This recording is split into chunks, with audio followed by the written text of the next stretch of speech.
क्या आप जानते हैं कि यदि एफआईआर दर्ज कराने में महज 2 दिन की देरी हो जाए तो आपका पूरा केस उल्टा पड़ सकता है। सुप्रीम कोर्ट ने ऐसे कई मामलों में एफआईआर को झूठा करार दिया है। चलिए समझते हैं। नमस्कार दोस्तों, मेरा नाम है एडवोकेट मनीष धीमान और आज की वीडियो में हम बात करेंगे कि क्या आप लेट एफआईआर दर्ज करा सकते हैं या फिर नहीं। सबसे पहले बात करते हैं कि लेट एफआईआर का मतलब क्या है और क्या कानूनी पक्ष है। क्या कानून एफआईआर दर्ज कराने की कोई समय सीमा तय करता है? तो इसका जवाब है बिल्कुल नहीं। सीआरपीसी या नई बीएनएसएस में एफआईआर दर्ज कराने की कोई निश्चित समय सीमा नहीं है। आप घटना के कई दिनों बाद भी एफआईआर दर्ज करा सकते हैं। पुलिस सिर्फ इसलिए एफआईआर दर्ज करने से मना नहीं कर सकती कि आप लेट हो। लेकिन दोस्तों, यहीं से समस्या शुरू होती है। देरी के कारण एफआईआर की क्रेडिबिलिटी पर सवाल उठने लगते हैं। अब बात करते हैं कि इससे नुकसान क्या होता है। पहला है सबूतों का नुकसान। जैसे जैसे समय बीतता है घटना स्थल के सबूत नष्ट हो सकते हैं, क्योंकि आई विटनेस की याददाश्त कमजोर पड़ सकती है और जांच के लिए जरूरी शख्स कलेक्ट करना मुश्किल हो जाता है। दूसरा नुकसान है मनगढ़ंत कहानी का संदेह। सबसे बड़ा लॉस होता है कोर्ट को यह शक होने लगता है कि एफआईआर दर्ज नहीं कराई गई, बल्कि इसे बनाने के लिए समय लिया गया है, जैसे कि महराज सिंह वर्सेस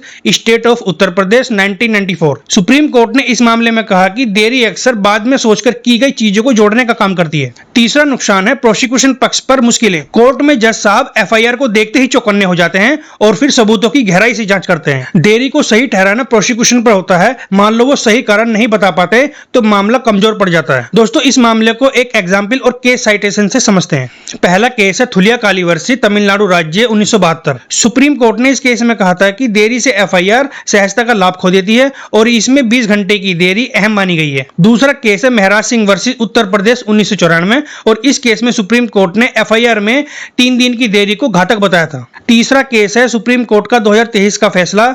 एक मर्डर केस में कोर्ट ने फैसला सुनाया कि मान लो एफआईआर में देरी होती है या सही से स्पष्टीकरण नहीं होता है तो कोर्ट को पुख्ता सबूतों की कसौटी पर परखना होगा, वरना देरी से बनावटीपन पर खतरा बढ़ जाता है। दोस्तों, अब समझते हैं, मान लो एफआईआर दर्ज नहीं कराई तो क्या करें। पहले तो घटना के तुरंत बाद एफआईआर दर्ज कराने की कोशिश करें। मान लो किसी कारणों से देरी हुई है तो एफआईआर में स्पष्ट और सही कारण लिखवाना ना भूलें और ये कारण एफआईआर का अहम हिस्सा होना चाहिए। तो दोस्तों, याद रखिए कि लेट एफआईआर कोई क्राइम नहीं है, लेकिन ये आपके केस को कमजोर कर सकती है। देरी से सबूत खत्म हो सकते हैं और गवाहों की याददाश्त धुंधली पड़ सकती है। मान लो आपके पास देरी को सही ठहराने का कोई ठोस कारण नहीं है तो आपका केस कमजोर पड़ सकता है और इसलिए कुछ भी घटित होता है तो समय पर एफआईआर दर्ज कराएं और अपने हक की रक्षा करें। दोस्तों, उम्मीद है ये जानकारी आपको बहुत पसंद आई होगी, तो वीडियो को लाइक और शेयर करें। धन्यवाद। जय हिंद, जय संविधान, जय विश्वकर्मा।